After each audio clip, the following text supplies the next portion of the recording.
Vesismin, especialistas en control de infecciones. Buenas tardes y muchas gracias por unirnos en esta sesión formativa sobre tres temas que nos interesa muchísimo en la actualidad en el control y la prevención de las infecciones. Y para contestar unas de las preguntas y los temas más interesantes actualmente, nos une en esta reunión la doctora Inmaculada Salcedo. La doctora es la jefa del Servicio de Medicina Preventiva y de Salud Pública del Hospital de Reina Sofía en Córdoba. También es vicepresidenta de la Sociedad Española y Andaluza de Medicina Preventiva, Salud Pública y Gestión Sanitaria, y también es la presidenta de la Comisión Nacional de la Especialidad. Buenas tardes, Inma, y muchas gracias por unirnos en esta sesión. Hola, buenas tardes, Patri, encantada de estar con vosotros. Igualmente. Inma, eres una experta en medicina preventiva, en muchos conceptos de la medicina preventiva, y en el día de hoy hay muchos temas que interesa el público.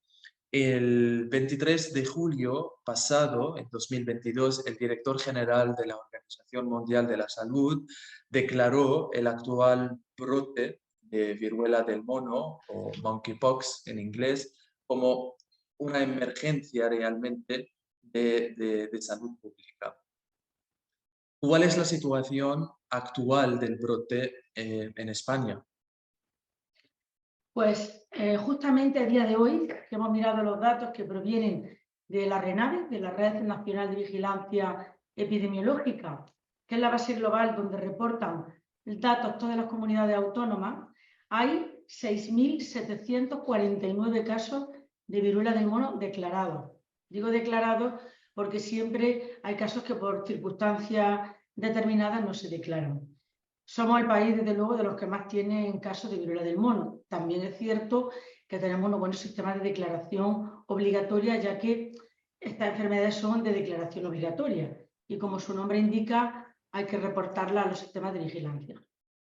Y estas cifras, comparando con el resto de los países en Europa, ¿se consideran altas, bajas? ¿Cómo nos situamos? Son cifras altas, verdaderamente. El tema es que esta enfermedad, hasta ahora, como no son cuadros graves, ¿no? Son cuadros más bien de carácter ambulatorio, enfermos leves que se tratan a nivel de centros de salud, pues no cobra la gravedad de pandemia que se produjo con el coronavirus, que colapsaba el sistema sanitario. Pero eso no quiere decir que no haya muchos casos rondando, ¿no? Digamos, por la comunidad y por la población. Y si nos descuidamos en los sistemas de vigilancia y no tenemos cuidado con mantener las medidas de prevención, podemos vernos en una situación mucho peor. Eso es una realidad que siempre venimos diciendo los preventivistas, que más vale prevenir que llegar a una situación en la que comprometamos los sistemas sanitarios. Y hablando de prevenir, ¿cómo realmente podemos prevenir la propagación de este virus, la viruela del mono? Y si queremos hablar en los dos niveles, ¿cómo prevenirlo a nivel hospitalario, a nivel de la higiene hospitalaria y la desinfección que se tiene que aplicar en este caso? Si es otro tipo de desinfección que se recomienda en este caso, y también a nivel social, ¿cómo se tiene que prevenir?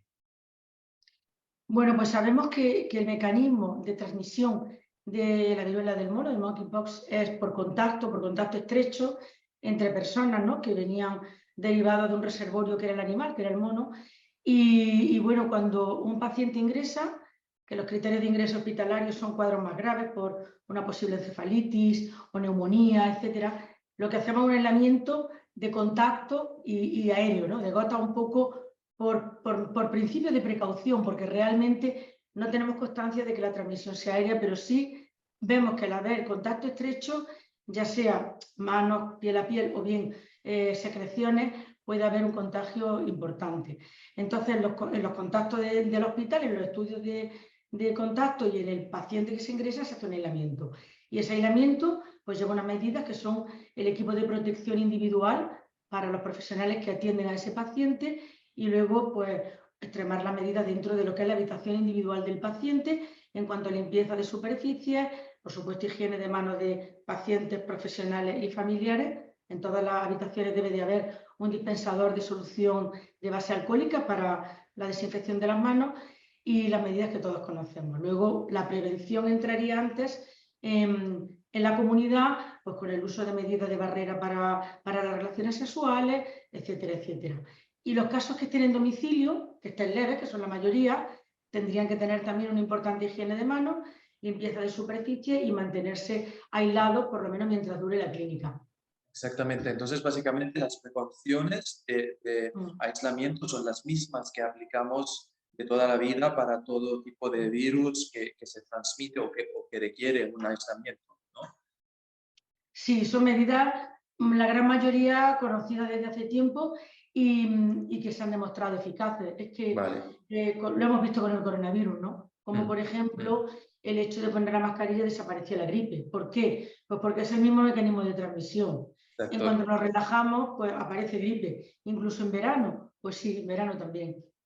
Exactamente. Hablando del COVID, hay mucho miedo a nivel social a veces o a nivel mundial que se convierte la viruela del mono en una pandemia parecida a lo que hizo el COVID.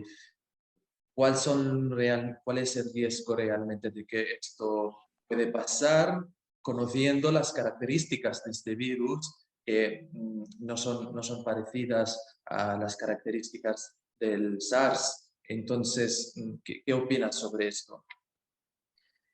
Bueno, para que se desarrolle un brote, una epidemia o una pandemia, cuentan muchos factores, ¿no?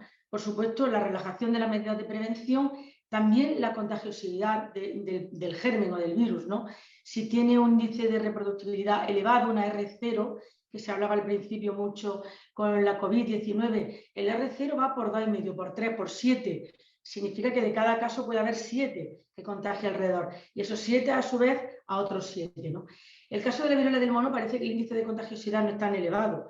Pero evidentemente, si no tenemos medidas de prevención, si no tenemos unos fuertes sistemas de vigilancia epidemiológica, que a veces parece que estamos obsesionados con los datos, pero es que verdaderamente los datos son fundamentales para planificar y tomar decisiones de calidad. Si no tenemos buenos datos, no sabemos. Cuando surge un brote en una zona, tenemos que acotar esa zona para que no se expanda, ¿no? Pues sí que podríamos llegar a una pandemia en un momento dado. Si relajamos las medidas, si no nos tomamos en serio todo esto, podría ocurrir. Y creo que también puede ser, no sé si estás de acuerdo conmigo, pero al ser un virus que está relacionado a veces o ha sido relacionado con un estigma, muchas veces las personas o los pacientes no lo están reportando. Y al no reportar estos casos positivos, esto tampoco nos puede dar una imagen real de las cifras reales que tenemos, ¿no? Sí, es cierto que ese estigma nosotros, por supuesto, intentamos por todos los medios que no se produzca, ¿no? En Andalucía se ha hecho mucha campaña sobre esto y también me consta que en el Ministerio y en el resto de otras comunidades autónomas también.